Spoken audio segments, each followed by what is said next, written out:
नमस्ते प्रिय साथियों। आज की कहानी है जानी चोर। बहुत ही मज़ेदार कहानी है। कहानी पसंद आए तो प्लीज़ लाइक ज़रूर कीजिएगा और चैनल को सब्सक्राइब ज़रूर से कर लीजिए। एक बनिए के 3 बेटे थे। एक बार जब बनिया बीमार पड़ा तो उसने तीनों लड़कों को बुलाकर पूछा कि तुम लोग क्या करना पसंद करोगे, किस तरह की जिंदगी बिताओगे। बड़े लड़के ने कहा कि वो दुकान से ही गुजारा कर लेगा। छोटा बोला कोई अच्छा सा व्यापार कर लूंगा। लल्लू जो कि सबसे छोटा था बोला मैं तो चोरी करूंगा। एक बार कहीं तगड़ा हाथ पड़ जाए तो वर्षों तक कुछ करने की जरूरत नहीं पड़ेगी। उसकी बात सुनकर बनिए को बहुत दुख हुआ। बोला बेटे, चोरी करना आसान काम नहीं है। पकड़े गए तो मार मार कर भुर्ता बना दिया जाता है। उसके लिए अक्ल की बड़ी जरूरत है। लड़का बोला इतनी अक्ल तो मुझ में है, चाहे तो इम्तिहान ले सकते हैं। बनिए ने कहा तो तुम्हें दिल्ली जाकर अकबर बादशाह का घोड़ा चुराना होगा, जिसे पिछले दिनों काबुल से मंगाया गया है। यदि 1 हफ्ते के अंदर तुम घोड़े को ले आए तो मुझे विश्वास हो जाएगा कि तुम्हारे में अक्ल की कमी नहीं है। अच्छा, ये कहकर लड़का उसी वक्त दिल्ली की ओर चल पड़ा। दिल्ली पहुंचकर पाया कि शहर के चारों तरफ कड़ा पहरा है। वो बाहर सड़क पर रुक गया और सोचने लगा कैसे अंदर चला जाए। कुछ देर बाद उसने एक नाई को आते देखा। पास आने पर पूछा भाई, कहाँ जा रहे हो। नाई ने बताया कि वो रोज हजामत करने शहर जाता है, यही उसका धंधा है। उसने पूछा तुम कौन हो। लड़का बोला कि मुझे जानीराम कहते हैं और मैं भी इस शहर में जाना चाहता हूँ।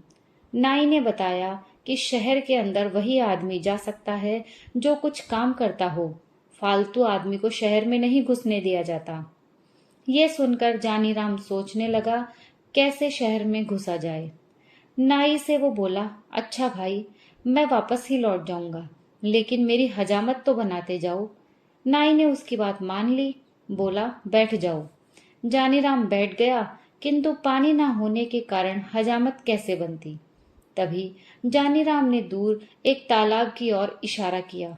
बोला वहां से कटोरी में पानी भर लाओ, तभी हजामत बनेगी। नाई ने अपनी पेटी वहीं रख दी और पानी लेने चला गया। अब क्या था, जानीराम ने पेटी को कंधे पर लटकाया और अपने को नाई बताकर तेजी से शहर के अंदर घुस गया। शहर पहुंचकर वो एक भटियारी के पास रहने लगा। धीरे धीरे उसने भटियारी को काबू में कर लिया। उससे बोला अगर तू होशियारी से मेरा काम करती रहेगी तो तुझे रोज एक अशर्फी दूंगा। बुढ़िया राजी हो गई तो उसने बताया कि आज से मेरा नाम जानी चोर है। किसी को पता नहीं चलना चाहिए कि जानी चोर कहाँ रहता है। अगले दिन उसने एक पर्चा लिखकर बुढ़िया को दिया कि उसे ले जाकर दरबार में डाल दे। पर्चे में लिखा था बादशाह सलामत, जानी चोर इस शहर में आ चुका है, वो आपके काबुली घोड़े को चुरा लेगा। बुढ़िया ने वो पर्चा अपने तोते को दिया और तोता उसी वक्त पर्चे को दरबार में डाल आया। बादशाह ने पर्चा पढ़ा तो चकित रह गया। जानी चोर की ये हिम्मत, ससुरे को घोड़े के पूंछ से न बंधवा दिया तो कहना। बादशाह ने ऐलान कर दिया कि आज रात को जो हमारे घोड़े की रखवाली करेगा उसे 500 रुपए इनाम में दिए जाएंगे। ये सुनकर एक लालची सुनार दरबार में पहुंचा और घोड़े की रखवाली का काम ले लिया। बुढ़िया से जानी चोर को जब मालूम हुआ कि सुनार ने घोड़े की रखवाली की जिम्मेदारी ली है तो उसने बुढ़िया से पूछा सुनार के घर में और कौन कौन हैं। तो बुढ़िया ने बताया कि उसके माता पिता, भाई बहन सभी हैं।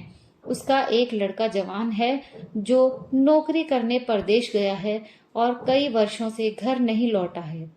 जानी चोर खुश होकर बुढ़िया से बोला कि अब काम बन जाएगा।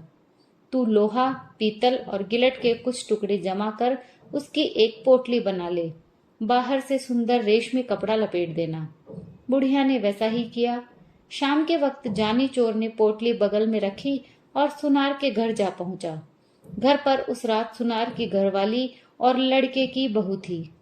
जानी चोर ने दरवाजा खटखटाया और माँ को पुकारा। सुनार की घरवाली बुढ़िया हो चुकी थी, आंखों से साफ साफ दिखता न था। आवाज सुनते ही उठ बैठी, बहू को भी जगा दिया। अरे मेरा सुमेर आ गया, बहू उठ, देख तो इतने दिनों के बाद सुमेर लौटा है। बहू भी उठ खड़ी हुई। माँ ने बेटे को गले लगाया, बोली, अब तो तेरी आवाज, रंग, रूप सब कुछ बदल गया है मेरे लाल। हाँ माँ, 12 वर्ष में तो तुम भी बदली बदली सी लग रही हो। पास ही बहू घूंघट निकाले खड़ी थी। जानी चोर ने पिता के बारे में पूछा। मालूम हुआ कि वो आज पहरे पर गए हैं। शहर में जानी चोर आया है, वो बादशाह के घोड़े को चुराना चाहता है। रात में बहू ने बढ़िया खाना बनाकर उसे खिलाया। माँ अपने कमरे में सो गई। वो भी बहू के साथ कोठे पर जा पहुंचा। देर तक उन दोनों में बातचीत होती रही। अंत में बहू ने पूछा, अपने माता पिता के लिए तुम बहुत सा रुपया कमा कर लाए होंगे, मेरे लिए भी कुछ लाए हो? जानी चोर मुस्कुराया और पोटली को खनखनाता हुआ बोला, ये देखो, इस बार तुम्हारे लिए बहुत कुछ लाया हूं। उन चीजों से भी बढ़कर हैं जो तुम अपने मायके से लाई हो। जरा लाना तो उन चीजों को, इनके मुकाबले की भी हैं या नहीं। बहू बहुत प्रसन्न हुई, अपने सारे जेवर लाकर रख दिए। तभी उसे याद आया और वो बोली, अपना नौलखा हार तो मैं लाई ही नहीं, वो दूसरे कोठे पर रखा है। ठहरो, उसे भी लेकर आती हूँ। कहकर वो दूसरे कोठे पर जा पहुंची। जानी चोर ने सोचा कि भगवान ने उसे अच्छा मौका दिया है, इसे खोना नहीं चाहिए। उसने संदूकची उठाई और 4 दीवारी से कूदकर चंपत हो गया। सास सारा जेवर लाकर उसने भटियारी को सौंप दिया। अगले दिन घर लौटने पर जब सुनार को इस बात का पता चला तो उसकी बोलती बंद हो गई। कहा 500 रुपए के इनाम मिलने की खुशी थी और कहाँ हजारों की चपत पड़ गई। उसने सोचा कि ये जानी चोर का ही काम है। वो रोता तड़पता बादशाह के दरबार में जा पहुंचा और अपनी कहानी सुनाई। सुनकर बादशाह को आश्चर्य हुआ। वो सोचने लगा, चोर ही नहीं, वो साथ साथ उस्ताद भी है। किस तरह उसने अपने घोड़े की रक्षा की जाए। दूसरे दिन फिर दरबार में चिट्ठी आ गिरी। इसमें भी घोड़े को चुराने की बात लिखी थी। चिट्ठी पढ़कर बादशाह ने घोड़े पर कड़ी निगरानी रखने को कह दिया। इनाम की राशि भी 500 से बढ़ाकर 1000 कर दी। इस बार घोड़े की रखवाली के लिए कोई तैयार न हुआ। लोग सोचने लगे, कहीं इनाम के चक्कर में घर का माल भी न चला जाए। किंतु शहर के कोतवाल से ना रहा गया। वो मूंछों पर ताव देता हुआ बोला, अब उस बदमाश को मैं देखूंगा, पकड़कर बांध ना दिया तो कहना। जानी चोर ने भटियारी से फिर पता लगाया कि इस बार पहरे पर कोतवाल साहब आए हैं। उसने दुल्हन जैसे कपड़े पहन लिए और एक थाली में धूप बत्ती जलाकर मंदिर की ओर चल पड़ा। रास्ते में कुछ दूरी पर घुड़साल पड़ती थी, जहां पर घोड़े पर सवार हो कोतवाल साहब पहरा दे रहे थे। रात के समय एक सुंदर स्त्री को अपने पास से गुजरते हुए जब कोतवाल ने देखा तो रोककर पूछा, इस आधी रात में किसकी पूजा करने आई हो? औरत घूंघट निकाल कर बोली, ठाकुर जी की। कोतवाल बोला, मैं भी तो ठाकुर हूं। औरत हंसी के स्वर में बोली, हटो जी, क्यों मजाक करते हो?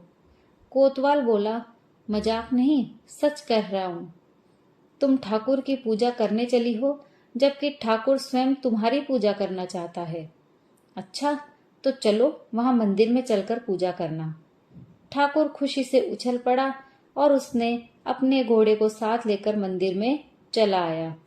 उसने घोड़े को बाहर बांध दिया। हथकड़ी, बेड़ियां और बंदूक लेकर औरत के साथ मंदिर के आंगन में जा धमका। हथकड़ी बेड़ियों को देखकर स्त्री ने पूछा, ठाकुर जी, ये सब क्या है? कोतवाल ने बड़े प्रेम से उसे समझाया कि ये चोर डाकुओं के गहने हैं, मैं इन्हें पहनकर देखूंगी। ये कहकर स्त्री ने हथकड़ियां लेकर अपनी कलाइयों में डाल ली। उसकी कलाइयों से हथकड़ियां निकालते हुए कोतवाल बोला, ये तुम्हारे पहनने की चीज नहीं है, तुम्हारी कोमल कलाइयां इससे बल खा जाएंगी। स्त्री ने हट की, नहीं जी, मैं इन चीजों को पहनकर देखना चाहती हूँ कि कैसे पहनी जाती है। अच्छा, तो रुको, मैं तुम्हें दिखाता हूँ इन्हें कैसे पहना जाता है। जैसे जैसे मैं बताता जाऊं वैसे ही तुम मुझे पहनाते जाना। ये कहकर उसने अपने हाथों में हथकड़ी और पैरों में बेड़ियां डाल दी। फिर मुस्कुराता हुआ बोला, देख लिया, इस तरह पहना जाता है, अब इन्हें खोल दो। कोतवाल की बात सुनकर स्त्री जोर से हंस दी। उसने अपने नकली वेशभूषा को अलग किया और बंदूक उठाकर कोतवाल की छाती पर रख दी। पूजा करोगे बरखुरदार? जानी जानी चोर की पूजा करना क्या आसान समझा है? जानी चोर का रूप देखते ही कोतवाल के होश उड़ गए। गिड़गिड़ाता बोला, भाई इस बार माफ कर दो, आगे से कभी तुम्हारे आड़े ना आऊंगा। किंतु जानी चोर कब सुनने वाला था। उसने कोतवाल को एक रस्सी से बांध दिया, उसके मुंह में कपड़ा ठूंसकर घोड़े पर बिठाया और बादशाह के महल के आगे फेंककर चंपत हो गया। सवेरा होते ही शहर में हलचल मच गई। जानी चोर ने कोतवाल की वो दशा बनाई जो आज तक कभी न बनी थी। लोग जानी चोर के नाम से थर थर कांपने लगे। दरबारियों को लगा कि अब उसके हाथों से घोड़े को बचाना मुश्किल है। दाम दाम लगने पर वह घोड़े को अवश्य ही उड़ा लेगा। दरबार में फिर पर्चा आ गिरा, जिसमें काबुली घोड़े को जल्दी ले भागने की बात लिखी हुई थी। इस बार 5,000 रुपए इनाम रखने पर भी कोई रखवाली के लिए तैयार न हुआ। बादशाह को बड़ी चिंता हुई कि किस तरह घोड़े की रक्षा की जाए और जानी चोर को जिंदा पकड़ा जाए। कोई उपाय न सूझा तो बादशाह ने स्वयं निश्चय किया कि वे अपने हाथों चोर को पकड़ेंगे। बादशाह उसी काबुली घोड़े पर बैठकर पहरा देने लगे।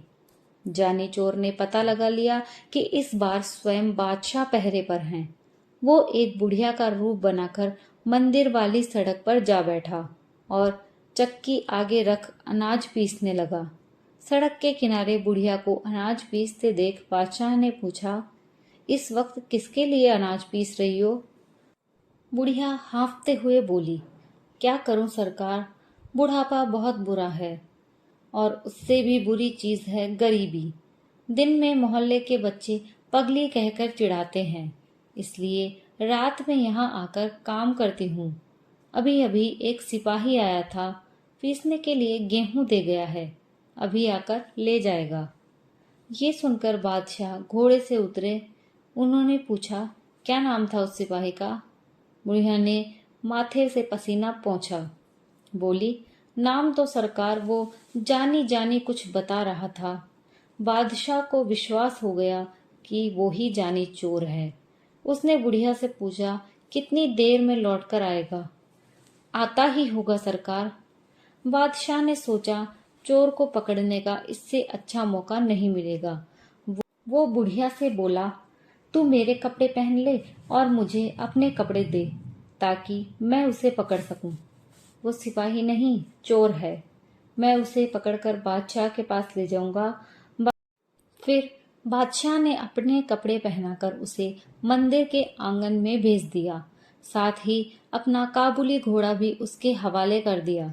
स्वयं उसने बुढ़िया के फटे पुराने कपड़े पहन लिए और सड़क किनारे बैठकर चक्की घुमाने लगा। हाथ में घोड़ा आते ही जानी चोर फूला न समाया। वो तुरंत घोड़े पर चढ़ा और एड़ लगाते हुए बोला, बादशाह सलामत, तुम चक्की पीसते रहो, जानी चोर ये भागा। बादशाह ने आवाज सुनी तो कलेजा धक्क रह गया। हाथ से चक्की छूट गई। वाह रे जानी चोर, तू तो अक्ल का पुतला निकला। उधर जानी चोर बादशाह की पोशाक में घर पहुंचा तो बनिए को विश्वास हो गया। बोला, शाबाश बेटा, अब तू जरूर चोरी कर सकता है, किंतु याद रख, गरीब को कभी परेशान न करना। ईमानदारी और मेहनत से कमाए गए धन पर डाका नहीं डालना और गरीबों की सहायता करने में पीछे न रहना। अब जाकर बादशाह का घोड़ा वापस करा। ये सुनकर जानी चोर घोड़ा वापस करने निकल पड़ा। दोस्तों, कहानी समाप्त होती है। अगर आपको कहानी पसंद आई है तो प्लीज प्लीज लाइक, शेयर और कमेंट जरूर कीजिए और प्लीज़ मेरी आप सबसे रिक्वेस्ट है, मुझे आप लोगों के सपोर्ट और प्यार की बहुत ज़रूरत है, तो प्लीज़ मेरे चैनल को सब्सक्राइब ज़रूर से कर लीजिए। कहानी सुनने के लिए आप सभी का बहुत बहुत धन्यवाद।